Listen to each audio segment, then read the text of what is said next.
Bienvenue sur mon podcast La Bouquineuse, où on parle bouquins bien sûr, mais également théâtre, cinéma, coup de cœur en tout genre. Et toujours avec un peu d'humour et de bonne humeur. Bonjour Thierry, Bonjour Fémi. donc merci d'avoir accepté de participer à cette interview, d'être ici. C'est Merci vraiment... à toi, ça me fait plaisir. Merci, en tout cas je suis contente. Donc nous on se connaît par le théâtre, Exactement. parce que tu viens à mon atelier théâtre, Oui. voilà, donc du théâtre d'impro. Ouais. J'ai eu envie de te proposer de participer à cette interview, d'être interviewé, parce que je sais que tu es professeur documentaliste. Exactement. Voilà, donc je me suis dit que ça pourrait être intéressant pour le podcast. Donc j'ai plusieurs questions, donc on va peut-être commencer tout simplement. Est-ce que tu peux te présenter? Oui. Voilà. Alors je m'appelle Thierry, j'ai 34 ans, je suis professeur documentaliste, je suis contractuel. Voilà, j'ai fait des études, j'ai fait un DUT information, communication, option, gestion de l'information et du document dans les organisations à Kirch, à Strasbourg. Puis après j'ai fait une licence professionnelle dans le domaine de l'édition à Montauban, près de Toulouse. Après j'ai fait une année de césure dans laquelle j'ai fait un service civique au cours dans ce service civique je faisais des témoignages auprès des personnes âgées et je mettais sur un blog leurs témoignages qui s'appelle Passeurs de mémoire. C'était des personnes qui avaient vécu la Première Guerre mondiale, la Seconde Guerre mondiale. Ah Et ouais. puis c'était à Metz. L'organisme s'appelait Unicité. Puis après j'ai fait un master dans l'édition à Lyon. Et après voilà, j'ai postulé dans des maisons d'édition, ça n'a pas trop marché. J'ai été surveillant dans un lycée professionnel. Et puis après là, ça fait depuis 3-4 ans que je suis contractuel à Niederbronn-les-Bains. J'habite à Niederbronn-les-Bains, mais je fais plusieurs vacations, tout ça. Puis je passe des concours à côté, donc voilà. Ah d'accord. Oui, donc en fait tu voulais pas être professeur documentaliste à la base alors. Non, c'est venu Non. sur le tard. J'ai quand même un parcours assez littéraire et assez axé documentation, donc Mhm. c'est une suite D'accord. logique après. Ouais, c'est Voilà. une suite logique. Ouais. Voilà. Ah ouais, Puis, d'accord. puis le théâtre d'impro, ça me fait beaucoup de bien. C'est par ce domaine-là qu'on se connaît, puis j'adore. Ça me permet de me libérer, prendre plus confiance face aux élèves, plus de répartie, puis même au niveau de la voix, de l'articulation, d'être plus posé. Non, ça a vraiment déverrouillé certaines choses, puis je suis content de ce podcast. Voilà. Un master édition, c'est Oui, ça que t'as dit? oui, à l'école, à l'ENSI, à l'École nationale supérieure des sciences de l'information et des bibliothèques, donc voilà, ouais, je suis content, donc oui, voilà.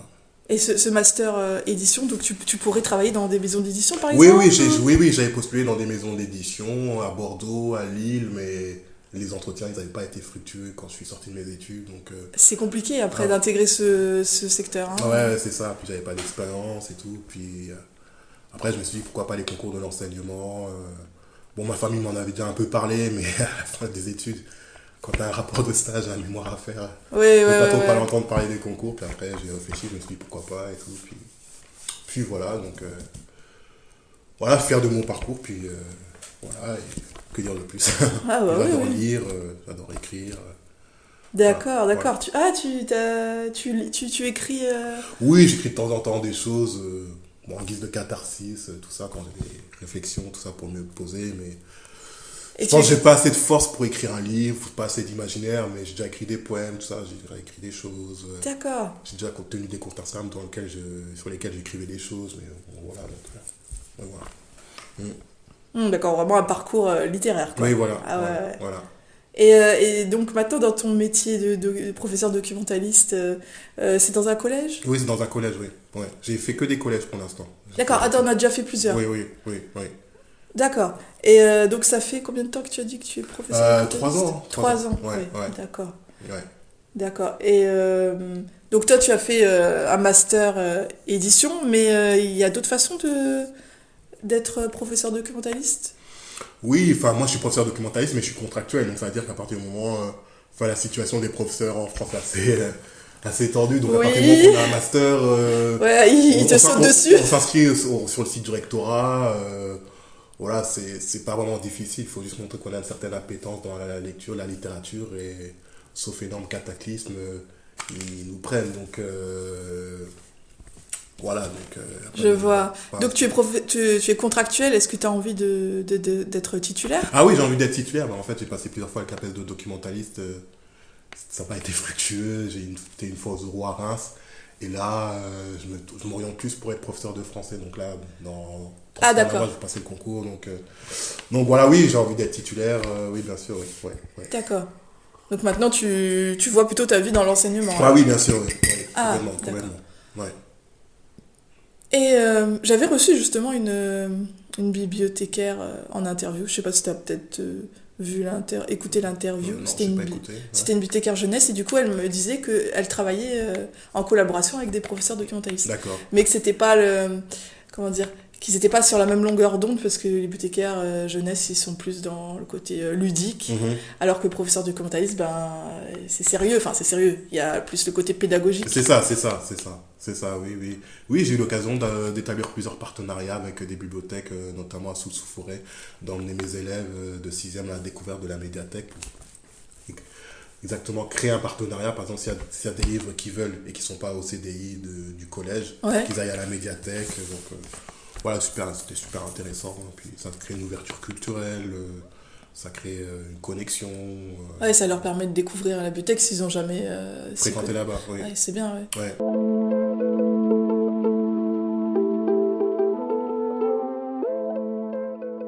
Mais et donc du coup tu as des projets en tant que professeur documentaliste, tu peux faire des projets Ah oui, bien sûr. où tu en as déjà des fixés peut-être J'en ai fait, là, cette année. On a accueilli un écrivain, par exemple, avec une classe de 6e, avec une collègue de lettres. Ah, sympa L'écrivaine, ça. elle s'appelait Muriel Carminati. C'était une ancienne professeure de lettres, collège, lycée. Puis elle écrivait des romans jeunesse, des BD. On l'a fait venir un mercredi à la fin du mois, de ce qui fait qu'on a décoré le CDI, on a mis des bonbons. Il y a des élèves qui ont écrit des petits poèmes, des doruma, des petits poèmes japonais avec des citations. Oui, puis sinon, je collabore surtout avec les collègues de lettres. En fait, je vois où ils en sont dans leur programme et je propose des séquences. C'est ce qui fait que les élèves viennent au CDI. Ça leur permet d'interagir avec nous. Puis ça permet aussi que les élèves ne voient pas comment, entre guillemets, un surveillant, un assistant d'éducation bis du CDI. Donc oui, moi, c'est sûr que j'ai un regard extérieur, j'ai un autre regard sur les élèves que mes collègues. Et des fois, les élèves se confient à moi, voilà, ils me parlent. Voilà, donc c'est plutôt un moment de détente avec eux, mais c'est vraiment dans un cadre pédagogique. Ils ne peuvent pas jouer, par exemple, jouer à Fortnite et des choses comme ça. Il faut quand même un certain cadre. Il faut que ça soit une détente pour eux, un moment de calme, d'accalmie entre 2 heures, entre 1 heure de perm, 2 heures de cours, pardon, mais en même temps, il y a un cadre respecté. Ils ne peuvent pas faire ce qu'ils veulent, sortir le téléphone. Non, ils peuvent lire, se poser, me poser des questions. Puis voilà, et, ouais. Moi, je me rappelle à mon époque, quand j'étais au collège, j'attendais que ça, d'aller au CDI, mais c'était... On pouvait pas y aller comme ça, en fait. Quand on était en permanence, à un moment donné, on l'appelait la dame du CDI. Oui. Ouais. Elle ouvrait la porte et elle disait « Bon, je peux prendre 4-5 élèves et tout, mais pas plus. » Et Oui. on levait tous la main « S'il vous plaît, est-ce qu'on peut venir? Est-ce qu'on peut venir ?» Et elle prenait les plus calmes et tout. Ouais, Enfin, ouais. c'était une autre époque aussi. Hein. Ouais. Personnellement, nous, on a une limite de 20 élèves. Ah On peut pas oui. prendre plus 20 élèves. Ouais, 20 élèves. Ouais, voilà. Mais effectivement, il y a des fidèles qui viennent au CDI, par exemple, dans le but de préparer la venue de l'écrivaine fin janvier. Je peux leur demander de ranger les livres, voilà. Il y a un rapport de confiance qui s'instaure. Ils me connaissent, je les connais. Donc, oui, il y a des fidèles. Oui, c'est sûr, ils me parlent de leur avenir, de ce qu'ils veulent faire. Ils me parlent je sais pas, de leurs histoires. Après, voilà. Mais non, c'est super intéressant comme regard. Ils se confient. Ils me disent, monsieur, vous me verrez faire quoi? Ah ben, moi, je te vois bien faire ça parce que tu lis que tout le temps des romans forts. J'ai un certain regard. Je commence à les connaître. C'est super intéressant. Donc, non, faut surtout collaborer avec la CPE pour savoir le nombre d'élèves que je peux prendre. Enfin, il y a beaucoup de projets. Non, mais c'est super enrichissant. C'est super enrichissant. Et est-ce que tu peux proposer, toi, des projets? Ah oui, bien sûr. tu Je propose des séquences avec les collègues de lettres et avec les autres collègues aussi d'anglais, d'SVT. Mais vu qu'avec les collègues de lettres, il y a l'appétence littéraire, je me en plus vers les collègues de lettres et surtout, moi, ça me permet de travailler mon programme pour mon concours aussi. Parce que ce que je révise dans les fiches, je le mets en pratique concrètement en proposant des programmes. Non, c'est super intéressant. Et là, en fait, il y a un projet bientôt qui s'appelle la semaine de la presse et des médias. C'est une semaine dans laquelle les établissements, on peut faire venir des journalistes, faire venir des liasses de journaux, l'Humanité, le Figaro, le Monde, pour sensibiliser les personnes, les élèves à l'information. Oui. Tout ce qui est information, désinformation, fake news, théorie complotiste. Donc c'est super intéressant. Là, avec une classe de 6e, une collecte de lettres, on va essayer de faire venir une journaliste, on a rempli un formulaire. Et non, la réponse, elle est censée tomber en fin de semaine. Donc, non, pas mal de projets. Donc, faire visiter la médiathèque au 6e. Là, une rencontre écrivain cette année avec les 5e C, il me semble. Et là, bientôt la semaine de la presse, on va essayer de faire venir un journaliste. C'est vraiment intéressant. Faut pas que les élèves se disent, ah, le CDI... non, c'est le CDI, professeur documentaliste, a 3 pôles. Ouverture culturelle, il est maître de la documentation et du rangement. Et un autre pôle aussi, je sais plus, un volet pédagogique. Il a 3 pôles de compétences. Donc, c'est vraiment important. Ah oui, c'est varié en fait. Ah oui, c'est très varié. Puis c'est transdisciplinaire parce qu'il y a des livres de toutes les matières. Enfin, je sais pas si tu connais la bibliothèque, le classement, la classification de Dewey, ouais, tout à fait, bibliothèque. Oui. Donc c'est tout ce qui est 500, 600, 700, 800, c'est tout ce qui est documentaire. En fait, il y a un volet transdisciplinaire. Bon, bien sûr, je collabore plus avec les collègues de lettres, mais il y a des ressources de toute matière. Donc, le CDI, c'est un peu une bibliothèque interne à l'établissement. Non, c'est super intéressant. Et il y a aussi, en tout cas de mon époque au collège, il y avait, c'était au CDI que tu pouvais trouver pour ton orientation. Il y avait à l'époque, c'était des fiches qu'on prenait sur l'orientation. Oui, il y a un kiosque orientation, effectivement. L'année dernière, je devais faire un projet avec la psychologue de l'éducation nationale pour qu'on fasse une séquence pour que les 5e présentent leur métier, des métiers, 5 idées de métiers qu'ils voudraient faire. Mais faute de temps, ça s'est pas fait. Donc, d'accord. Oui, il y a aussi un volet parcours avenir, c'est ça. Parcours avenir, sensibiliser les élèves à leur avenir, qu'est-ce qu'ils voudraient faire. S'ils ont un métier à présenter, ils viennent au CDI, ils le présentent. Parcours ONICEP, c'est ça. Il y a un volet, vraiment un volet transdisciplinaire. Et je pense qu'avec ce qui se passe actuellement, tout ce qui est chat GPT, là récemment j'ai une formation à Haguenau, tout ce qui est chat GPT, vraiment les sensibiliser aux élèves. En fait, il faut trouver les avantages et les inconvénients et les limites de chat GPT. Pour leur faire comprendre un petit peu, ça doit être compliqué pour les générations qui ont l'habitude qui sont nées avec un téléphone dans la main et qui ne voient pas pourquoi ils devraient chercher dans des livres, dans des encyclopédies, des dictionnaires. Par exemple, hier, on avait un cours, et les élèves devaient chercher des définitions par rapport au carnaval, des choses comme ça. Premier réflexe, ils vont sur l'ordinateur et ils tapent dans la barre de recherche Google définition carnaval. Alors que moi, je leur dis, non mais attendez, il y a le dictionnaire, le rayon des dictionnaires. Bien sûr, ils n'ont plus le volet...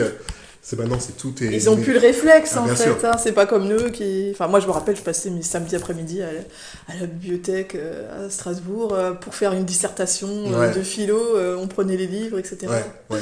Et toi tu as fait quoi comme parcours? Moi c'est pas... moi j'ai fait un bac littéraire en fait. Ouais. Et après j'ai voulu faire des études de lettres modernes. Mais finalement, j'ai arrêté. Ensuite, qu'est-ce que j'ai fait? J'ai travaillé dans l'animation socioculturelle. C'est là que j'ai découvert le théâtre et tout. Après, j'ai aussi commencé des études d'histoire et aussi de droit. D'accord. Donc, tu vois, je suis un petit peu fait de tout. Ouais. Je regrette un petit peu de ne pas avoir fini mes études d'histoire. Faudrait que je les reprenne. Mais en fait, ma mère, elle était toujours à me dire « Tu veux pas devenir prof? Ça t'irait très bien. Tu ferais prof de français et tu écrirais à côté. » Alors que moi, mon rêve, c'était d'écrire tout court, tu vois. Mais vivre de sa plume, c'est vraiment très difficile. Mais aujourd'hui, je pense que j'ai trouvé un bon équilibre entre le théâtre et l'écriture. Et j'essaye de faire des trucs artistiques, tu vois. Je suis conteuse aussi, donc... Mais bon, peut-être que je devrais quand même un jour finir des études d'histoire. Et tu t'es arrêté où en histoire? En licence. D'accord, ok. Voilà. Okay. Mais j'ai toujours bien aimé l'histoire et ça me manque un peu. C'est vrai que j'avais pensé aussi à un moment donné de devenir professeur de français, mais bon, le problème de l'enseignement, c'est bien, mais c'est assez figé, assez... faut accepter les règles. C'est... une ambiance particulière et je suis pas sûre que je serais vraiment à l'aise dedans. D'accord, tu vois, je comprends. Je comprends, ouais. Donc alors revenons à toi et donc du coup tu peux faire des projets. Est-ce qu'il y a une journée type d'un professeur documentaliste? Non, il n'y a pas de journée type, franchement, c'est... Par exemple, le matin, je peux très bien ne pas avoir, entre guillemets, de cours et faire que de la gestion, et l'après-midi, avoir que des cours, et le mardi, c'est inversement, il y a vraiment pas de journée type, ça dépend les projets que tu as dans la semaine et ça dépend si tu peux être sollicité à la dernière minute. Par exemple, je peux donner mon emploi du temps aux assistants d'éducation qui le collent dans leur bureau et à la cour de récréation. Puis au dernier moment, lundi matin, il y a une collègue d'SVT qui me dit « Ah mais Thierry, je trouve de faire venir ma classe là pour qu'ils recherchent des notions par rapport à l'SVT, par rapport aux trucs chimiques, je sais pas quoi, des notions. » C'est pas figé, voilà. Donc ah oui, ça faut être très très souple, hein, très très. D'accord, il faut très que tu saches t'adapter. Adaptable, ah oui. Flexible. Oui. Ah ouais, totalement. Ah oui. Ouais. Ça peut être intéressant, mais c'est aussi stressant. Ah oui. Mais non, il n'y a pas de jour, il n'y a pas de journée type, c'est. Ah oui, c'est super intéressant. Après, ça peut être effectivement désarçonnant, mais.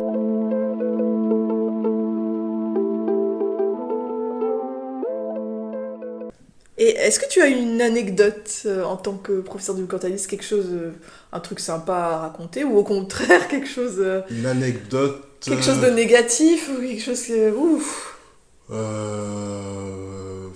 Une anecdote. Ouais, je pense que j'en ai plein, mais là, pas en tête, faut que je réfléchisse. Ah, tu peux réfléchir et nous dire plus tard. Hein. Non, mais des fois, les élèves m'apportent des bonbons, je sais pas. Je sais. Non, je sais pas quoi. Après, c'est. Bon, il y en a qui me disent que je suis leur prof préféré parce qu'ils peuvent se confier à moi, tout ça, mais.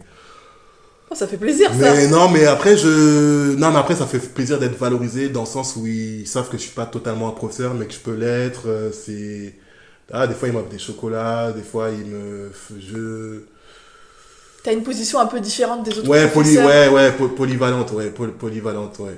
Bah si, une anecdote, j'ai une collègue qui m'a dit, ah mais tu sais, mes sixièmes, ils m'ont dit que tu leur manquais, qu'ils aiment bien faire revenir au CDI, faire une séquence, tout ça. Bah, du coup, sans qu'on se mette d'accord, la collègue de lettres, elle a dit, ouais, bah ça me dit que je les viens, qu'ils viennent au CDI mardi prochain et tout. Je fais, ah bah oui, pas de souci, j'ai rien de spécial, donc... que ça m'a touché qu'ils disent de moi que je leur manque alors que en fait spécial, donc C'est mignon. ouais, donc après voilà, je peux avoir des élèves chiants qui toquent à ma porte et qu'après ils partent en courant, et une fois j'ai réussi à les débusquer, j'aurais collé 2 heures et puis voilà, j'ai appelé les parents, tout ça, puis maintenant ils se sont plus repris, donc après il y a de tout, il y a de rien, donc voilà, donc faut Il y a savoir des ça. élèves bruyants aussi, j'imagine. Ouais, pour ça après je reprends un carnet, puis après il retourne en perme. Donc oui, il y a de tout, il y a de rien. Mais généralement, les élèves vraiment brillants et entre guillemets turbulents, bordéliques, ils vont pas venir au CDI. Parce que dans l'ordre de priorité, on a la perme. Ensuite, la perme, c'est censé être brillant, mais pas trop. Ensuite, il y a le foyer. Le foyer, c'est censé être brillant. C'est brillant. Et ben justement, la CPE, elle veut instaurer un mur parce que le bureau de la CPE est directement derrière le foyer. Et elle ne peut pas dire tout le temps aux élèves qui sont au foyer, taisez-vous. Non, elle va faire construire un mur au niveau de l'acoustique pour qu'elle soit moins gênée. Donc, en ordre de bruit, il y a le foyer. Ensuite, il y a la perme et le CDI. Donc, voilà, vraiment ceux qui viennent au CDI, c'est ceux qui ont besoin de calme, de tranquillité, de lecture. Moi, j'ai entre guillemets des fidèles. Il y a tout le temps les mêmes personnes qui viennent au CDI. Les rares personnes qui viennent au CDI aussi, c'est celles et ceux qui ont été collés par les élèves, par les profs et qui disent ouais, est-ce que tu peux le garder 1 heure là au CDI, il a été collé, il faut qu'il se fasse un devoir sur l'ordinateur. Bon, des fois, c'est un peu une surveillance, un peu babysitting, mais bon, voilà, c'est le travail, donc voilà. D'accord. Voilà. Du coup, pour ceux qui nous écoutent et qui savent pas ou qui savent plus, donc le CDI, c'est Centre de documentation et d'information. Voilà, qui se trouve dans tous les collèges. Ouais. CPE, c'est... Conseillère principale d'éducation. Voilà. Et PERM, c'est la permanence, donc là où les élèves doivent aller quand ils n'ont pas cours. Oui, quand ils ont pas cours, quand un professeur est absent, quand un professeur est malade, ou quand ils ont simplement un trou dans l'emploi du temps pour voilà, aller faire leurs devoirs. Ouais, voilà. et le foyer, donc c'est un endroit où ils sont tranquilles, Il y a un baby-foot, c'est là où ils peuvent jouer aux cartes. Ils sont tout seuls là, Oui, ils j'imagine. sont tout seuls, Puis après la CPE ou les assistants d'éducation, ils viennent de leur rappeler au calme. Voilà. Ouais. Non, Donc ils ont 3 endroits en fait où ils peuvent aller quand ils n'ont pas cours. Oui, et aussi j'ai des élèves en fait, je crois qu'il y a 40 places en permanence, il y a 20 places au foyer. Et ils veulent pas, et quand il y a plus de place au foyer, bah, ils viennent au CDI. Donc voilà, des fois aussi j'ai des élèves que je n'ai pas l'habitude de voir. Oui, mais ça peut être un dernier choix, un choix pas vraiment... Un choix par défaut, mais moi pour voilà, être tranquille, défaut. Ils viennent au CDI et je leur prends tout de suite leur carnet. Comme ça, s'il y en a un qui me cherche les noises, je ne demande pas le carnet, je te mets un mot dans le carnet. Et puis voilà, donc Voilà, ça met tout de suite le cadre directement. Ah oui, voilà. bah oui, oui. Voilà, donc comme ça, pose leur carnet, voilà. Voilà. Le carnet de correspondance. Ah là là, ça c'est des vieux souvenirs, ça. Ah, c'est sûr, hein. C'est sûr, c'est sûr. Et puis comme ça me permet de les connaître. Je regarde les mots les carnets, je me dis, ah, lui, il a beaucoup de mots, il doit être un peu, voilà. Elle a pas beaucoup de mots, lui, il a pas de mots. Donc voilà, j'arrive un peu à les cerner. Mais voilà, j'ai déjà mis des mots dans le carnet, j'ai déjà appelé des parents, comme les autres. Voilà, faut pas se laisser faire non plus, faut pas se laisser marcher dessus. Voilà, donc je pense que je suis gentil, je suis cool. De toute façon, les élèves, ils me disent, ah, mais vous êtes jeunes comme nous, vous vous exprimez comme nous. Bon, après, ouais, il y a des types de langage, mais il faut poser le cadre, quoi. C'est vraiment essentiel de poser le cadre, quoi. Ouais, oui, oui, tout à fait. Oui, c'est pas parce que tu es jeune que tu es leur pote, quoi. Voilà, un truc, c'est ça. Tu es quand même un professeur. Voilà, c'est ça. C'est ça, ouais.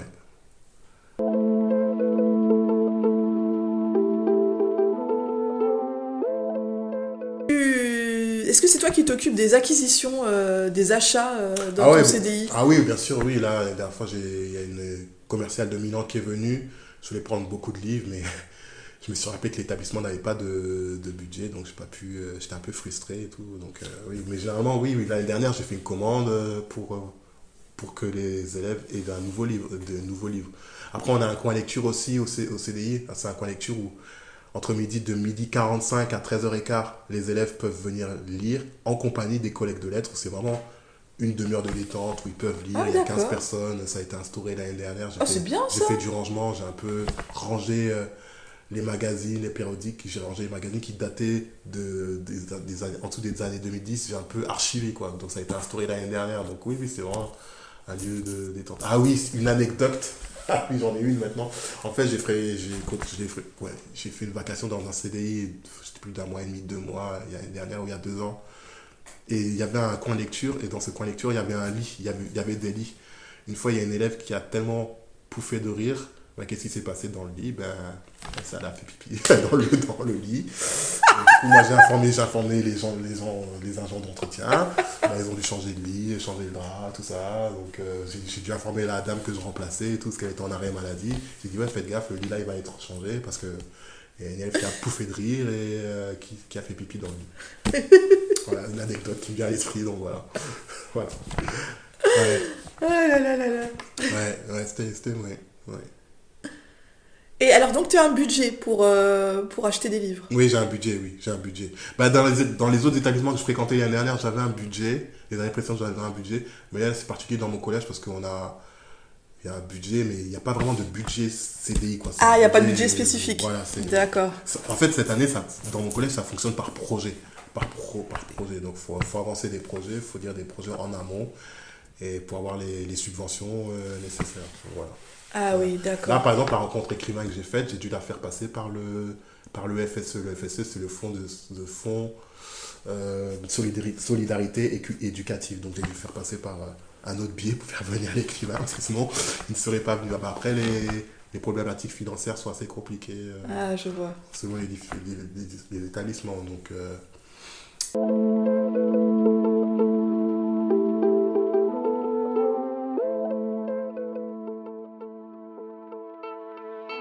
bien, c'est la transmission, et puis c'est aussi quand les élèves me parlent, me disent, monsieur, qu'est-ce que vous pensez de ci, qu'est-ce que vous pensez d'avoir. Évidemment, je ne peux pas tout dire des devoirs de réserve, tout ce qu'on Bien c'est sûr. politique, Évidemment. mais voilà, c'est contact avec les élèves, voilà, faut pas essayer de jouer un personnage, faut pas essayer de jouer un rôle, faut pas essayer d'être strict. Bon, bien sûr, l'année dernière, quand j'étais venu, je décrochais pas un sourire, il y a un truc qui dit de septembre jusqu'aux vacances de la Toussaint, faut pas décrocher un sourire, faut Ah, je connais ça. Il faut tout de suite mettre au pas le les... cadre, voilà. Parce Voilà. que sinon, après, c'est ingérable. C'est ça, faut tout de suite. Après, tu peux relâcher la bride, tu peux relâcher la pression. Là, ils te connaissent, voilà. L'année dernière, j'étais revenu dans mon collège et tout. Voilà, en septembre, quand je suis revenu, je connaissais les élèves, j'étais plus détendu. On va dire que j'étais plus moi-même aussi. J'étais voilà, tranquille. Oui, il faut du temps hein, après Ouais, pour ouais. Bah Ouais. oui, quand on est dans un nouveau travail, il faut sentir l'atmosphère et Ouais, voir ouais. comment on peut être à l'aise et tout. C'est qu'au bout d'un moment on se sent vraiment bien, quoi. Ah ouais, bien sûr. Non, mais j'ai plus de... Ouais, je suis plus à l'aise, mais... En fait, faut pas essayer de jouer un rôle, faut être cool, faut pas essayer de jouer un personnage, ouais, il est sévère, celui-là, là, il en a, faut être soi-même. Et si on est soi-même, les élèves le seront aussi, et voilà, même quand on prépare un cours, faut que le professeur se prépare lui-même. Et il faut aussi que les élèves savent où le professeur va aller. Parce que si les élèves sentent que le professeur ne sait pas où ils vont aller, ils ne vont pas suivre. Donc C'est faut être vrai. cohérent. Faut être cohérent. Faut être cohérent, faut savoir cadrer et bien préparer.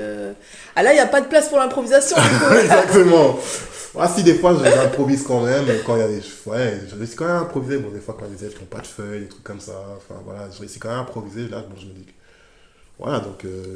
Oui, il y a certaines choses maintenant, je vais plus improviser qu'avant, je n'arrivais pas à lâcher prise. Je me disais, ouais, comment je vais faire? J'avais un peu une approche rigide sur certaines choses. Maintenant, je me dis, ouais, bon, c'est pas grave. Par exemple, quand je vois des élèves, un élève que je connais, que des fois il m'a pas demandé pour aller sur l'ordinateur, car d'habitude il faut demander, je me dis, oui, bon, c'est pas grave, il a oublié. Et je réussis à lâcher prise certaines choses. Donc, voilà, donc, mais. Ouais. Ah, d'accord. Ouais. Et donc, du coup, tu dois aussi aider les élèves à faire leurs recherches. Bah, ça dépend. En fait, ils font leurs recherches, mais s'ils ont besoin de moi, je leur dis par exemple un truc tout bête sur le moteur de recherche Google.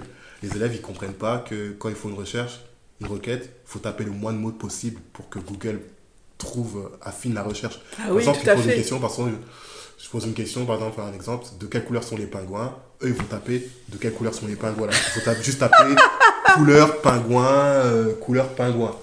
Voilà, donc ils comprennent pas que plus vous en dites sur Google, plus vous mettez de mots-clés sur Google, plus la recherche elle va perdre En pertinence. Ouais, ça s'appelle l'entropie. En gros, c'est moins d'informations, moins de mots-clés, ça dit beaucoup de choses. Donc, oui, après, je les laisse. Hein, après, si je vois qu'ils disent monsieur, j'arrive pas à trouver, ben là, je leur dis, il faut que tu fasses comme ça. Voilà, je l'ai mis ça en semi. En semi-autonomie. Voilà, c'est ça. Après, voilà. Donc, faut pas leur prémâcher le travail non plus, mais si je vois qu'ils galèrent, effectivement, qu'ils lèvent la main, là, je réponds à leurs demandes. Mais c'est vrai qu'ils ont beaucoup de mal avec la recherche. Hein. C'est le paradoxe, ils sont sur Internet, mais ils savent pas bien rechercher sur Internet. Hein. Les mots-clés, c'est pour une question, ils vont taper toute la question. Ah ouais, en fait, c'est... Après, Google, c'est particulier parce qu'il y a des systèmes de moins, de plus, moins on dit de mots-clés, plus c'est efficace. Oui. Si on veut enlever un mot, il faut mettre moins. Si on veut rajouter une requête, c'est plus. Ce sont les opérateurs booléens et ou sauf. C'est compliqué, hein, mais non, globalement, les élèves ne savent pas rechercher. Même les troisièmes, donc, mais voilà, c'est super intéressant après. D'accord. Voilà. Donc, ok, la recherche sur Internet, c'est pas forcément évident pour eux. Et la recherche en réel, je veux dire, ils savent trouver les livres, le classement des oui, tout ça, ils Oui, y arrivent. parce que normalement, les trouvent sixièmes, facilement. ils ont une initiation, c'est les sixièmes qui y arrivent, en début d'année, ils ont une initiation au CDI, je leur fais un jeu de pistes, par exemple, de ce côté-là, on a les documentaires en 500, 600, 700, 600, 800, c'est parce que c'est relié à la littérature, donc ça veut dire que c'est relié aux écrivains, 600, 500, ça veut dire que c'est un ouvrage de science. Donc, par exemple, le nucléaire, les fossiles. Oui, moi, personnellement, je fais une initiation de recherche au CDI, un petit jeu de pistes. C'est sympa, ça, un jeu de pistes. Pour que ça soit ludique, marrant. Et aussi la partie documentaire, la partie roman. Par exemple, si c'est F, c'est fantastique. Et ensuite, qu'est-ce que ça veut dire PLI? PLI, ce sont les 3 premières lettres du nom de l'auteur. Donc, généralement, les sixièmes, ils savent. Après, tout dépend s'ils font des projets avec moi tout au long de l'année, s'ils en font d'autres en cinquième. Mais généralement, les sixièmes, les nouveaux arrivants, c'est visite à la médiathèque, comme je t'ai dit. Oui. Et puis je veux pas que ce soit rébarbatif. Bon, alors on fait comme ça. Non, il faut être souple. Faut improviser, il faut que ça soit ludique, il faut que ça soit appréciable je vais pas dire marrant, mais il faut que ça soit stimulant pour eux. Stimulant pour aller un petit jeu de piste. Par exemple, il faut chercher le titre du livre, l'auteur. Est-ce que ça se trouve dans les documentaires? Est-ce que ça se trouve, voilà, il faut un petit jeu de piste. Voilà. Oui, ça va. Ah oui, ça va. Et est-ce que tu interviens dans les classes? Est-ce que les professeurs te demandent de venir C'est rare, mais ça m'arrive. C'est rare, mais généralement, si les élèves veulent, si je sollicite des séquences de lettres, des séquences à mes collègues de lettres, ce sont eux qui vont venir au CDI. Là, par exemple, récemment, j'ai fait une séquence avec les troisièmes sur le port de l'uniforme neutre. Alors, sur l'argumentation, la rhétorique. Après, ce que j'avais proposé, c'était assez compliqué, mais je me suis adapté. Ma collègue m'a dit, c'est compliqué, est-ce que tu peux faire quelque chose de plus simple? Du coup, j'ai fait... les élèves devaient écrire un discours pour le port de l'uniforme neutre, mais je savais qu'ils étaient contre, et ils devaient, en gros, adhérer à la thèse adverse. Donc, je les ai accueillis, puis après... ils ont parlé, ils ont récité leur discours devant moi, puis après je les reprenais, je leur disais, ah mais là par contre fais gaffe, faut pas porter l'écharpe, ça bloque le discours, ça bloque le port de la voix. Ah, tu leur as donné quelques petits Voilà. astuces, Mais il y avait quelques vraiment petits des discours conseils. qui étaient super intéressants, alors que la personne était contre l'uniforme, contre le port de l'uniforme. Donc, non, c'est super intéressant. Qu'est-ce que ça veut dire la parole, le pouvoir de la parole, en quoi la parole est utile de nos jours. Il y en a qui ont dit des choses très intéressantes. Est-ce que la parole, c'est un outil de pouvoir il y en a qui s'expriment bien, ce registre soutenu, d'autres qui ne s'expriment pas bien. C'est super intéressant. Je leur avais donné un travail préalable sur la parole et le pouvoir de la parole. Est-ce que la parole est un pouvoir inné ou est acquise? C'est super intéressant. J'avais fait une question comme ça. C'était un peu une question psychologique, philosophique. C'est ce que j'allais dire, c'est presque de la philosophie, là. J'attendais pas forcément quelque chose. J'aurais dit, j'attendais pas, il n'y avait pas une correction brute sur cette question, mais c'était plus une approche. Voilà, donc il y en a qui ont une prédisposition pour la parole, comme il y en a qui doivent la travailler. Bien sûr, oui, l'éloquence, ça se travaille, oui, Ouais, tout à voilà, fait. donc, et on peut leur donner des pistes aussi d'ouvrages sur la parole est un sport de combat. C'est un avocat qui a écrit ça, je sais plus comment il s'appelle. Et il y a un documentaire sur Netflix qui s'appelle à voix haute.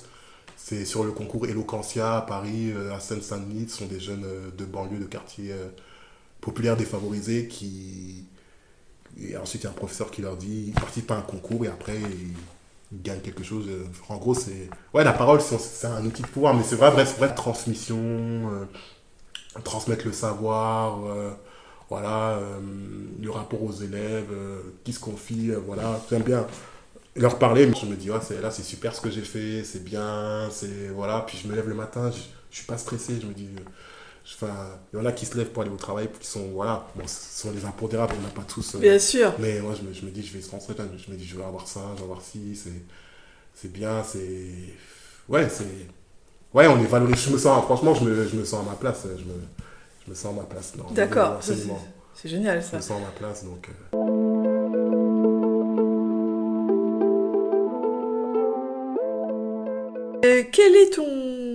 Quel est ton dernier livre, quel est le dernier livre coup de cœur que tu as lu ou le dernier livre qui t'a vraiment plu, qui t'a marqué? Je dirais... C'est la philosophie de la rencontre de Charles Pépin. Je sais pas si tu connais Charles Pépin. Ah oui, Charles Pépin, oui, bien sûr. J'adore cet auteur. Ouais. En fait, je suis beaucoup... Il a une rubrique, je crois, dans un magazine, dans Psychologie Magazine. Ouais. Puis même à la radio, ma mère me dit qu'il fait des chroniques, tout ça. Oui, c'est vrai, oui. Ouais. Bon, en fait, j'aime beaucoup tout ce qui est auteur, tout ce qui est Zola, Beckett, les classiques, mais en auteur contemporain, j'aime beaucoup Charles Pépin, j'ai lu quasiment tous ses livres, les vertus de l'échec, Quand la beauté nous sauve, La confiance en soi. Mais la philosophie de la rencontre, j'aime bien, en gros, ça dit qu'une rencontre, dans rencontre, il y a en et contre, c'est un chamboulement, ça redéfinit un peu la rencontre, il y a un peu une dualité parce que rencontre c'est nous-mêmes et contre c'est contre quelqu'un, en gros, c'est D'accord.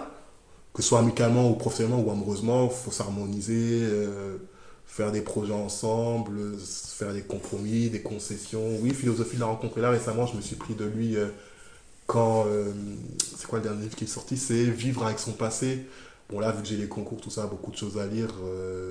Après le concours, je me le lis. J'aime beaucoup Charles Pépin parce que, bon, c'est un écrivain, c'est un philosophe, mais il explique les choses de manière tellement fluide, tellement posée, tellement accessible à tout le monde. C'est super intéressant. Puis même, ouais, super intéressant. Il invoque des théories, pas des philosophes, Platon, Aristote, pour expliquer des choses actuelles. Il explique super bien, c'est super intéressant. Par exemple, la beauté, il dit qu'en gros, la beauté, c'est un émerveillement, c'est une rencontre des sens, quand la beauté nous sauve, c'est quand on va dans un musée. En fait, quand on aime, on n'arrive pas à expliquer pourquoi, que ce soit amoureusement, que ce soit, ouais, j'aime bien ce tableau, parce que si, parce que ça. C'est une rencontre, en gros, c'est une rencontre des sens, une rencontre de l'autre, une rencontre des couleurs. C'est super intéressant. J'aime beaucoup Charles Pépin, moi, voilà. Donc t'aimes bien la philosophie cet auteur en particulier? J'aime bien la philosophie en général, mais encore plus avec cet auteur en particulier. Il explique vraiment les choses de manière simple, accessible, c'est pas pompeux, c'est pas verbeux, c'est vraiment accessible. Donc j'ai hâte de lire son prochain livre, Vivre avec son passé. Voilà, il a aussi écrit, les premiers que j'ai lus, c'est Les Vertus de l'échec. C'est en gros qui dit que l'échec, ça sert à rebondir, qu'en France, l'échec, il est mal vu. C'est vrai, ça. Qu'aux États-Unis, quand on échoue, c'est super grave. En fait, il y a un truc qui dit aux États-Unis, try fast, try better, fail fast. En gros, essaye de manière meilleure, mais échoue rapidement. Donc, en gros, aux États-Unis, si on échoue, c'est bien vu. Donc, c'est qu'on essaie de prendre des choses, prendre des initiatives, être maître acteur de sa vie et pas être passif. Donc, oui, en gros, il dit que dans les vertus de l'échec, que tout le monde, que ce soit Nadal ou que ce soit Roosevelt, il y a plein de grandes personnes politiques qui ont eu des échecs assez cuisants, qui ont réussi à se renouveler pour être ce qu'elles sont. Donc, que l'échec, c'est fondateur, que ça nous rend humbles, que ça nous rend meilleurs, que c'est un retour sur Terre. Donc voilà. Je connaissais pas, là, quand... Les vertus de l'échec. Par contre, j'avais entendu parler de Quand la beauté nous sauve, ça m'avait attiré le titre, mais il faudrait que je le lise. Et... super intéressant, super intéressant. Et t'as dit son dernier, c'est quoi, avec le passé ? Vivre avec son passé. Vivre avec son passé, d'accord. Ouais. Vivre avec son passé de Charles Pépin. Oui, il est sorti en septembre, je l'ai, mais il faut que... justement, là, pour ça, j'ai hâte de lire, j'ai hâte de passer le concours et de me le lire. Là, c'est un peu des lectures académiques, tout ça, mais... Ouais, non, j'aime beaucoup Charles Pépin, j'aime beaucoup... D'accord. Et est-ce que tu lis aussi des romans ? Ça dépend lesquels, mais je suis plus philosophie, psychologie. Avant, je lisais des romans, mais c'était par exemple, des... En fait, les romans d'aujourd'hui, tout ce qui est Musso, Grimaldi, j'ai un peu du mal parce que je trouve que c'est commercial, puis ça n'a pas la même saveur, c'est pas la même essence que tout ce qui est Zola, tout ce qui est Beckett. Donc t'es plus classique ? Ah ouais, complètement. Complètement, je suis plus au bonheur de faire... Mon auteur préféré, c'est Zola. C'est Zola, j'adore Zola. J'ai lu toute la saga des Rougon-Macquart, Balzac aussi. Balzac, j'adore Balzac, moi. La dernière fois, il y avait Les Illusions perdues à la télé. J'ai lu le livre il y a 5-6 ans. Enfin, ça m'a donné envie de lire La Comédie humaine, mais il y en a tellement. Donc, ouais, moi, je suis plus classique complètement. Les auteurs... Il y a toujours un Balzac à découvrir, quoi. La dernière fois, j'écoutais un podcast dans ma douche et quelqu'un disait... vous pouvez être fan de Balzac, mais il y a toujours un Balzac que vous n'avez pas lu. Ouais. C'est tellement vrai. Ouais, c'est... Puis même les auteurs, Zola, tout ça va. En fait, ils ont dit des choses tellement visionnaires, ils ont tellement eu un temps d'avance sur ce qui se passe maintenant, que ce soit les mines à Lille, le monde paysan, agricole. Enfin, Zola, il a fait tellement de choses dans l'art... dans le monde commercial, dans les héritages et tout. J'aime beaucoup de quelle manière il a fait les Rougon-Macquart et les prédispositions mentales des gens, comment ça rejaillit sur les personnages. Zola, c'est un auteur qui m'influence, qui m'a influencé et qui m'influence encore en même temps. C'est un visionnaire pour moi, donc... je suis plus classique complètement. Après, j'ai rien contre les Musso, les Grimaldi, tout ça, mais je trouve que ça n'a pas la même saveur. Une fois, j'avais essayé de lire un livre qui s'appelle Pour que tu te perds pas dans le quartier de Modiano. Je crois que c'est ma belle-mère qui me l'avait offert. Je crois que j'avais lu peut-être 30-40 pages. Donc, je sais pas, je suis plus classique complètement.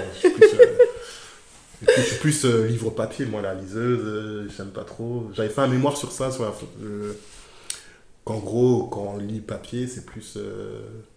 c'est un rapport plus intimiste, parce qu'on sent le papier, les pages qui tournent... on peut plus mémoriser, alors que la liseuse, ça reste un rapport plus froid, distant, après, voilà. Mais, voilà. Alors moi aussi, je suis plus livre papier, clairement. Après, je sais que la liseuse, il y a des gens, pour eux, c'est bien.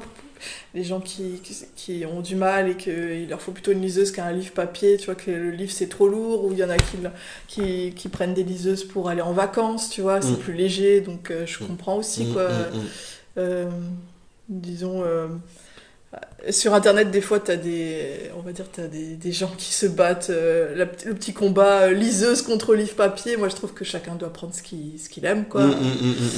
Et voilà, c'est le plus important. Après, on sait que les élèves, il vaut mieux qu'ils écrivent à la main, plus que sur l'ordinateur, parce que on retient mieux, je crois. Oui, bien sûr, oui, oui. Donc, c'est prouvé, oui, scientifiquement, il y a eu des études sur ça, oui. Ouais, je pense qu'il faut Faut pas être contre le progrès, c'est sûr, Mm. mais bon, rien ne vaut un bon livre papier. Ah oui, oui. L'odeur d'un Complètement. bon Pour moi, vieux mon livre. édition préférée, c'est les livres de poche. J'aime beaucoup. Par exemple, dans les Zola, il y avait des notes de bas de page. Ça renvoyait à tel ou tel personnage, à tel ou tel auteur, tel ou tel truc qui était sorti. Donc, ça me donnait encore plus envie de le lire. Moi, l'édition classique, j'aime beaucoup. Je sais pas, c'est l'ancienneté. Je crois que les éditions de poche, je sais plus en quelle année elles ont sorti. Il y avait un truc documentaire sur ça. Enfin, livre de poche, parce que ce soit accessible, livre de poche, pour que ça soit pas trop cher. Oui, aussi, oui. La langue et tout, enfin j'aime beaucoup, mais voilà. Mais toi, tu lis quel type de livre, des romans? Alors, ouais, moi je suis classique aussi comme toi. Alors, Zola, quelques livres de Zola, tu vois, par exemple, Au bonheur des dames, j'aime beaucoup. Qu'est-ce qu'il y avait que j'aimais bien aussi de Zola un livre sur un peintre, mais je sais plus comment ça s'appelle. Faudrait que je le recherche. Mais moi, je suis plus Balzac, tu vois. Victor Hugo aussi. Et puis, j'aime bien les romanciers anglo-saxons. Je sais pas si tu aimes bien. Pas trop. Ouais, t'as pour lesquels, mais c'est pas trop. C'est pas trop. Ça, je vais me jeter, ouais. D'accord. Ouais. Après, le théâtre aussi. J'aime beaucoup lire du théâtre. Alors, est-ce que tu lis du théâtre? Bah, j'en ai lu à un moment, j'ai lu tout ce qui est Beckett, Ionesco. Là, Marche sur Marivaux, l'île des esclaves. Marivaux, j'adore Marivaux. Les esclaves. Bon, je connaissais déjà, oui. Là, tout ce qui est la colonie, l'âge de raison. Ouais, après, ça m'arrive d'en lire, mais je vais pas me jeter dessus. Moi, c'est vraiment plus philosophie, psychologie, développement personnel, classique. Est-ce que tu vas voir des pièces de théâtre ou tu en regardes à la télé? J'en ai déjà vu quand j'étais à Lyon, mais c'est vrai que je vais pas trop en voir. J'avais été à Lyon au Théâtre des Célestins, c'était une représentation de Beckett, un monologue. Mais c'est vrai, la télé, ça me tente pas trop, mais les livres, comment on appelle ça? J'ai perdu. Oui, il faudrait que j'aille en voir plus, mais c'est vrai que j'en vois rarement. La dernière fois que j'y suis allé, c'était quand j'étais à Lyon, et ça date d'il y a 5-6 ans. Donc, d'accord. Ouais. Ok. Est-ce que tu regardes des séries? Est-ce qu'il y a une série télévisée qui t'a marqué récemment? Bon, ce qui m'a marqué récemment. Il y en a 2-3 qui m'ont marqué récemment. Ah, d'accord. Game of Thrones, bon, pour moi, c'est la meilleure série de tous les temps. J'ai adoré cette série. Après, à la base, j'étais pas trop Heroic Fantasy comme Seigneur des Anneaux, mais ouais, Game of Thrones, c'est blockbuster. J'ai adoré Game of Thrones. Voilà. J'aime beaucoup. Enfin, tout ce qui est.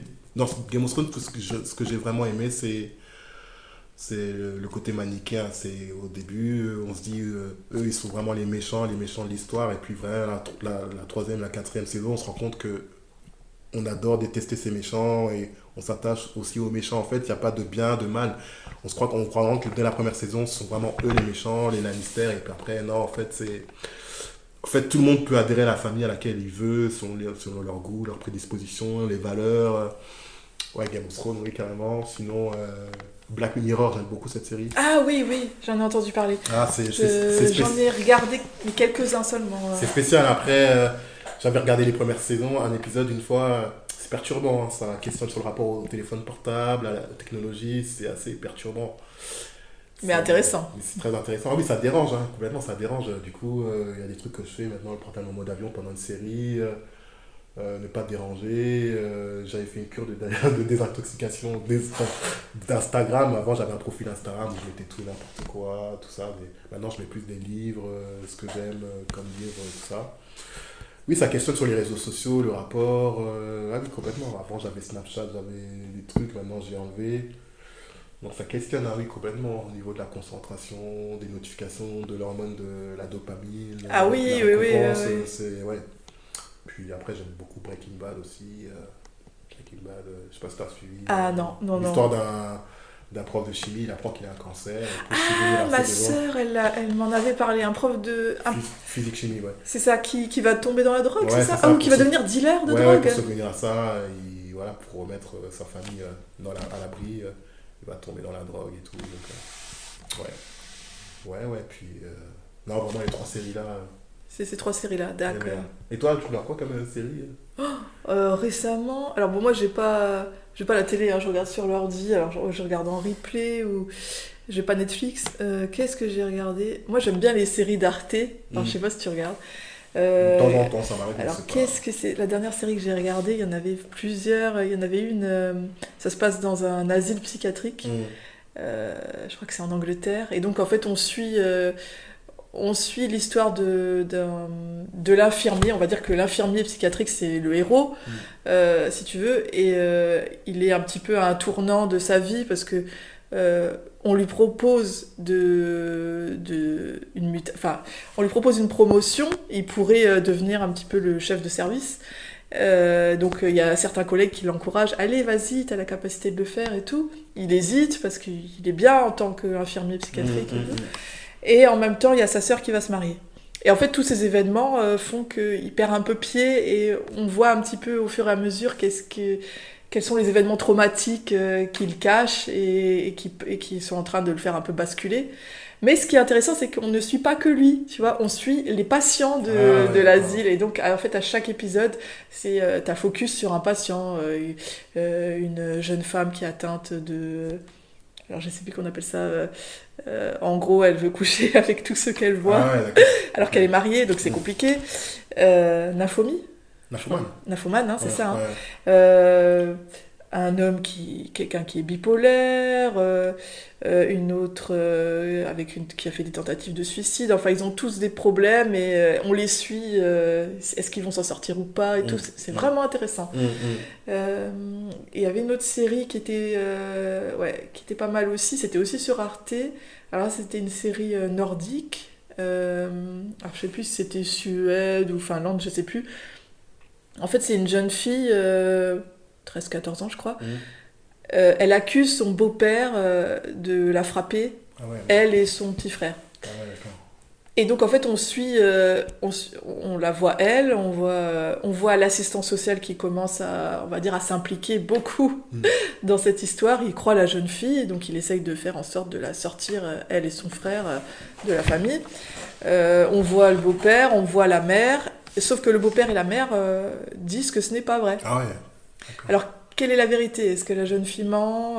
Qui croire? C'est vraiment intéressant. Ouais, c'est subjectif, surtout ça en fonction du passé de chacun, de l'affinité de chacun. C'est d'accord. Il y en a qui vont croire que l'autre personne.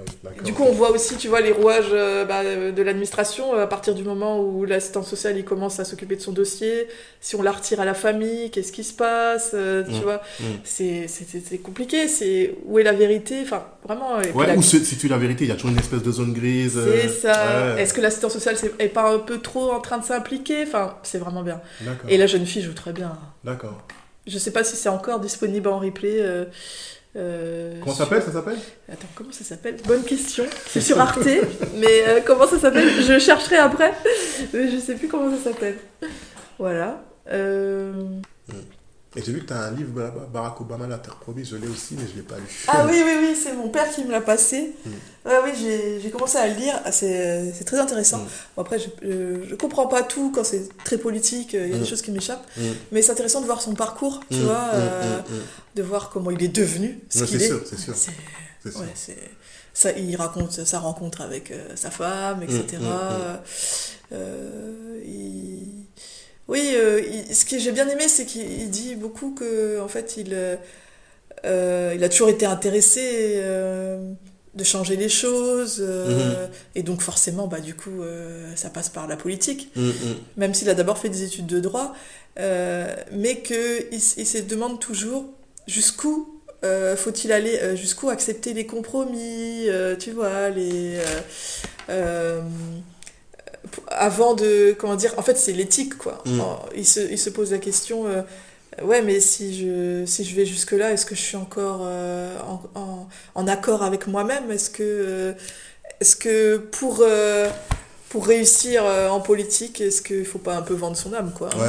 Se corrompre un peu. C'est ça. Et puis il se pose aussi la question, est-ce que je fais vraiment ça pour les gens? Ou aussi pour moi. Pour moi, pour mon ambition, voilà. Un peu des deux, je pense. Mais oui, bien sûr. J'avais offert ce livre-là à mes parents et j'avais offert celui de Michelle Obama. Elle a sorti son autobiographie. Oui, je l'ai lu aussi, ouais. Et j'ai pas lu, j'ai offert juste. D'accord. Justement, c'est intéressant parce que j'avais lu celui de Michelle Obama. Et là, maintenant, mon père m'a passé celui de Barack et c'est marrant de voir les deux visions, tu vois, les deux. Parce qu'elle n'était pas vraiment très enthousiaste D'accord. qui se lance dans mon politique. Ouais. Et dans le livre, là, il le dit plusieurs fois qu'il lui a dit « Attends, je fais juste ça, je te promets, et après j'arrête. » J'arrête, hein, après... Voilà, continue. puis ça continue, et puis après... Ouais. Et puis après, hein, quand à un moment donné, les gens lui ont dit tu devrais te lancer à la présidentielle, la course à la présidentielle, et ben il a commencé à réfléchir ah ouais, est-ce que c'est possible et tout ça sans la consulter. Ah ouais. Et ensuite, il lui dit est-ce que ça te va en fait, mais tu as ton mot à dire, hein. Bon, tout le monde est d'accord, j'ai tout prévu, mais t'as quand même ton mot à dire. Et donc elle lui a dit c'est pas vrai, j'ai pas vraiment mon mot à dire. C'est un petit peu, tu me forces un peu la main, quoi. Ah, ça doit pas être facile, ça. Hein. Complètement. Ouais. Bah, moi, j'aime bien les autobiographies, c'est intéressant aussi, mais en général, je préfère lire les autobiographies d'écrivains. Je sais pas si t'en as déjà lu. Non, moi, j'aime bien lire les autobiographies sportives, comme Nadal, comme Agassi, comme Gasquet, comme Simon, tout genre de tennis. J'aime bien parce que c'est inspirant un peu leur parcours, la notion dans l'effort, l'endurance, comment ils vivent les échecs. J'aime beaucoup aussi sur Netflix, il y a une série qui s'appelle Breakpoint. C'est une série qui plonge dans les arcanes, dans les coulisses des joueurs de tennis. On se dit que les joueurs de tennis, ils perdent en demi-finale d'un tournoi, puis après ils repartent normalement au tournoi suivant.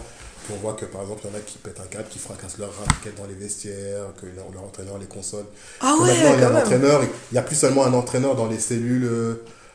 Il n'y a plus la dualité entraîneur-joueur, il y en a qui ont des psychologues, des nutritionnistes, etc. Ça plonge vraiment dans les arcanes, dans les coulisses des joueurs de tennis, leurs cellules, leur entourage, comment joue le rôle des parents, comment vient la vocation du joueur de tennis. C'est super intéressant. Breakpoint, c'est voilà, saison 1, saison 2. J'aime bien aussi les séries sportives, les documentaires de sport. La dernière fois, j'ai vu une série, un documentaire sur un joueur de tennis qui s'appelait Mardy Fish, qui était joueur aux États-Unis, une tête de série numéro 1, le plus haut classé aux États-Unis, qu'à un moment, il a fait une saison de dingue, qu'après tout le monde lui avait mis la pression et qu'il était sujet à l'angoisse, tout ce qui est santé mentale, qu'après il avait fait une dépression. Donc, non, c'est super intéressant de voir ça. Nous, on consomme devant la télé, devant l'ordinateur, les matchs et tout. Après, on ne voit pas le volet fragilité mentale. Il y avait une joueuse de tennis qui s'appelait Naomi Osaka, je crois, il y a 2-3 ans, Roland Garros. Elle a fait 2 tours, puis elle en avait tellement marre des interviews d'après-match, des conférences de presse d'après-match. Les joueurs, ils sont obligés de faire ça, de dire leur ressenti après le match, mais s'ils ne le font pas, ils ont une amende.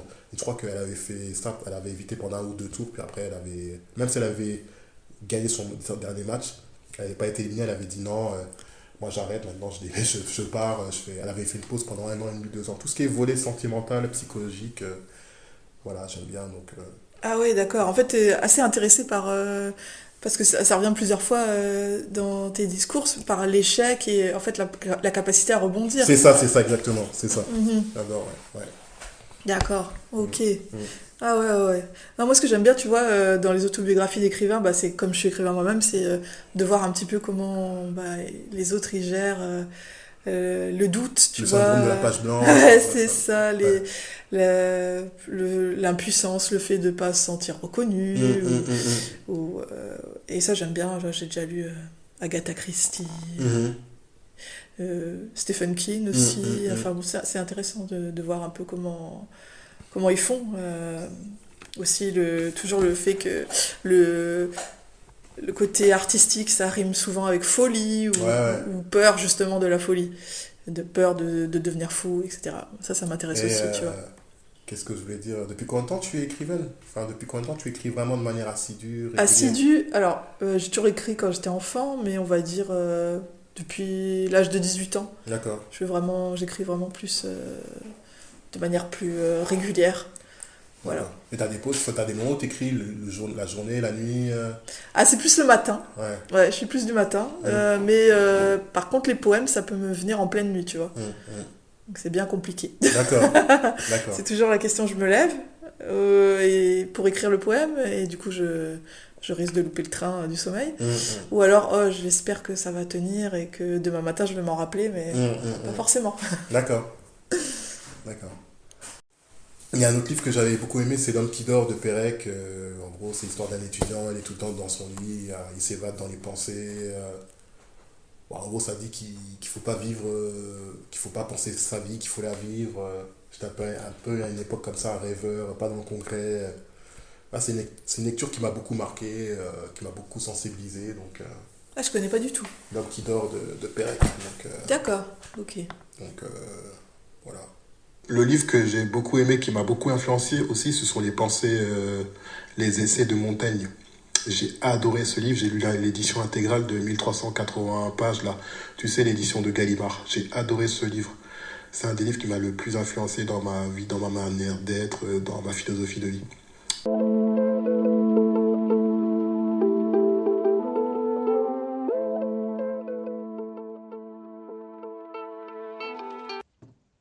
Eh ben, écoute, Thierry, je te remercie beaucoup d'être venu et d'avoir accepté mon invitation pour cette interview. C'était très intéressant d'en apprendre un peu plus sur toi, sur le métier de professeur documentaliste.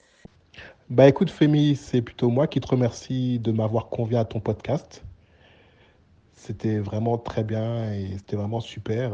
Continue sur cette lancée-là dans ton projet d'interroger des personnes. Et puis on se revoit bientôt dans le cadre du théâtre d'improvisation. Allez, à plus, salut! Merci pour votre écoute. À très bientôt sur La Bouquineuse.